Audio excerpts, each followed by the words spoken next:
Hello students, आज हम लोग पढ़ेंगे कक्षा 12वीं का संधारित्रों का समायोजन। और इसमें हम बात करेंगे संधारित्रों के आपस में जुड़ने की। और जो संधारित्र होते हैं असल में इनका संयोजन दो प्रकार से होता है। और सबसे पहला होता है श्रेणी क्रम संयोजन और दूसरा होता है समांतर क्रम संयोजन। अब हम बात करते हैं श्रेणी क्रम संयोजन की। असल में श्रेणी क्रम संयोजन में होता क्या है कि इसमें जितने भी संधारित्र होते हैं वो सब के सब समान आवेश के होते हैं और जितना आवेश जो है बैटरी इनको देती है वो भी बराबर होते हैं और इन पर विभवांतर भी समान हो सकता है और नहीं भी, ये बात डिपेंड करती है। लेकिन संधारित्र पर आवेश समान रहता है और यह बैटरी द्वारा दिए गए कुल आवेश के बराबर होता है। अब हम बात करते हैं संधारित्रों के श्रेणी क्रम संयोजन की। यहाँ पे आपको 3 संधारित्र दिखाई दे रहे हैं, C1, C2 और C3, और उन सबके भी विभवांतर हैं क्रमशः V1, V2 और V3। और प्रत्येक संधारित्र में प्लस क्यू माइनस क्यू ये आवेश है और ये एक V वोल्ट की बैटरी से जुड़े हुए हैं तीनों। आप हम ये कह सकते हैं कि हमारे तीनों विभवांतर V1, V2 और V3 ये सब के सब इस कैपिटल V के बराबर होंगे। It means V is equal to V1 plus V2 plus V3। अब आइए हम इनके निगमन की बात करते हैं। तो यहाँ पे मैंने माना हुआ है कि माना 3 संधारित्र जिनकी धारिताएं क्रमशः C1, C2 और C3 हैं और इनकी प्लेटें जो हैं उनके बीच विभवांतर कैपिटल V1, कैपिटल V2 और कैपिटल V3 हैं। फिर हम लिखते हैं कि यदि बैटरी द्वारा कुल विभवांतर कैपिटल V हो तो V is equal to capital V1 plus capital V2 plus capital V3।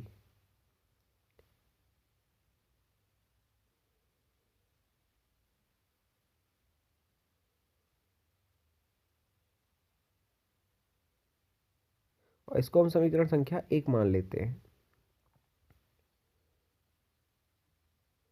और फिर जैसा कि हम जानते हैं कि Q is equal to CV होता है, Q is equal to CV होता है।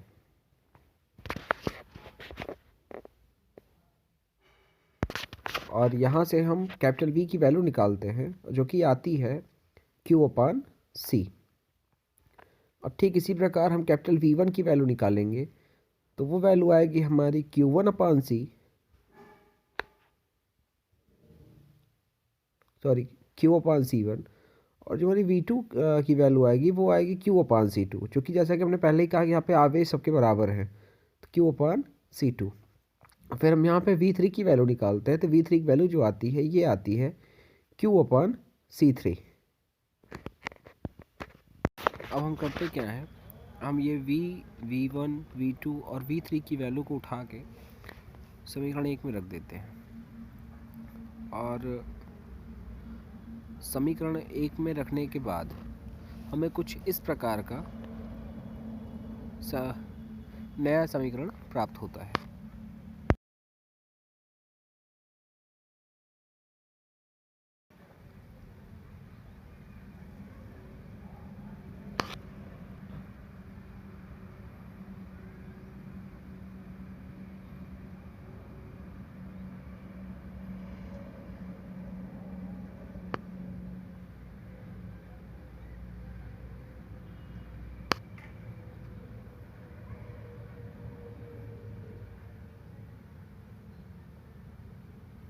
ये होता क्या है, V की वैल्यू जैसे कि हमको पता है Q अपान C है और is equal to Q upon C1 फिर प्लस Q अपान C2 फिर प्लस Q अपान C3।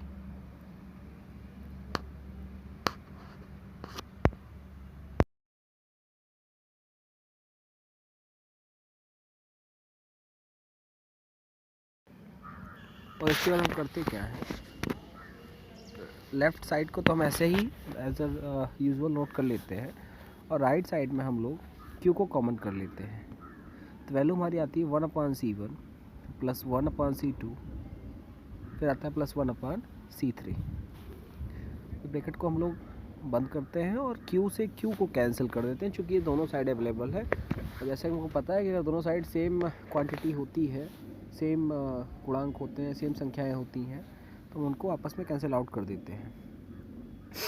और इसके अंदर जो वैल्यू आती है ये आती है 1/c is equal to 1/c1, फिर प्लस का 1/c2, फिर प्लस का 1/c3।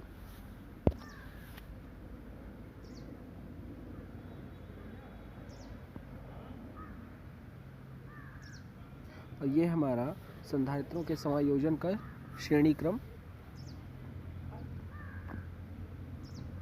संधारित्रों के श्रेणी क्रम संयोजन का प्रारूप है। और ये होता है 1/c equal to 1/c1 plus 1/c2 plus 1/c3। आगे हम बात करेंगे समांतर क्रम संयोजन की संधारित्रों के।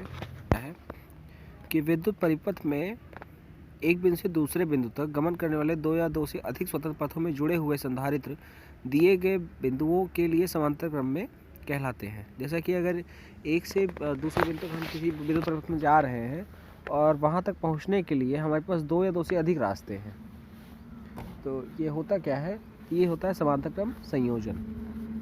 इसको एग्जाम्पल समझते हैं। जैसे मान लीजिए हमको कहीं पे जाना है और उसको वहाँ तक पहुँचने के लिए दो से ज़्यादा रास्ते हों, और होता क्या है कि समांतर क्रम में जो संयोजन होता है इसके हर सिरे पे विभवांतर जो है समान रहता है, और जो आरोपित विभवांतर होता है ये उसके बराबर होता है, और या उनके आवेश के बराबर हो भी सकता है, नहीं भी हो सकता है। जैसे आपको फिगर में दिख रहा है, यहाँ पे एक आवेश बह रहा है और आवेश आगे बह के तीन भाग में बढ़ जा रहा है, Q1, Q2 और Q3, और तीन संधारित्र आपस में समांतर क्रम में रखे हुए हैं, C1, C2 और C3, और इनमें एक कैपिटल V वोल्ट का विभवांतर बह रहा है। जैसे कि आप देख पा रहे हैं कि जो संधारित्र Q1 है उसके एक सिरे पर प्लस Q1 का आवेश है, दूसरे पर माइनस Q1, दूसरे संधारित्र पे प्लस Q2 का आवेश है और दूसरे सिरे पे माइनस Q2 का। ऐसे तीसरे संधारित्र पे प्लस Q3 का आवेश है और दूसरी तरफ माइनस Q3 का। हम इसको मानते हैं तीन संधारित्र C1, C2, C3 चित्रानुसार ऐसे रखे हुए हैं और उनको सेल से जोड़ दिया गया है, और जो सेल का विभवांतर है वो कैपिटल V वोल्ट है, और जो सेल से आवेश दिया जा रहा तीनों को वो जो है क्रमशः Q1, Q2 और Q3 के रूप में बढ़ जाता है। और इसके बाद हम लोग करते क्या, तो यहाँ पे जो आवेश है, कुल आवेश उन तीनों के योग के बराबर होगा, तो यानी Q is equal to Q1 plus Q2 plus Q3। इसको हम लोग समीकरण 1 मान लेते हैं।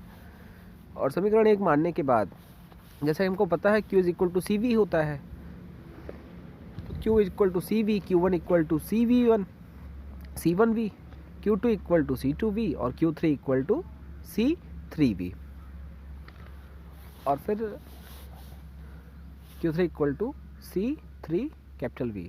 अब हम लोग करते क्या है, इसके बाद हम लोग Q और Q1 और Q2 और Q3 की वैल्यू को उठा के समीकरण 1 में रख देते हैं।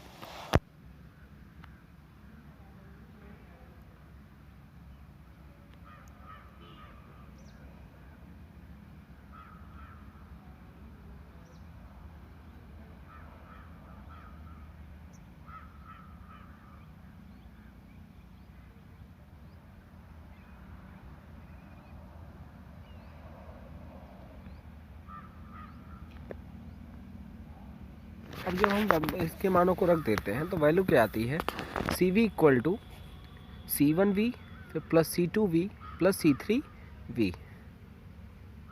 अब हम लोग करते क्या हैं, बाएं पक्ष को सेम एज जो है नीचे नोट कर लेते हैं और दूसरी तरफ हम V को कॉमन कर लेते हैं, तो जो मान आता है वो आता है C1 plus C2 plus C3।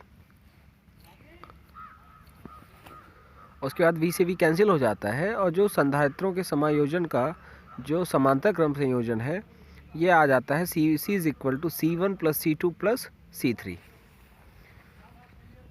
और यही संधारित्रों के समायोजन का समांतर क्रम संयोजन है। तो आपने श्रेणी क्रम और समांतर क्रम दोनों संयोजनों को आपने पढ़ लिया है। और अगर अभी तक आपने मेरे चैनल को सब्सक्राइब नहीं किया है, सब्सक्राइब कर दीजिए, सब्सक्राइब करिए, लाइक करिए और शेयर करिए, हमारे साथ बने रहिए। धन्यवाद।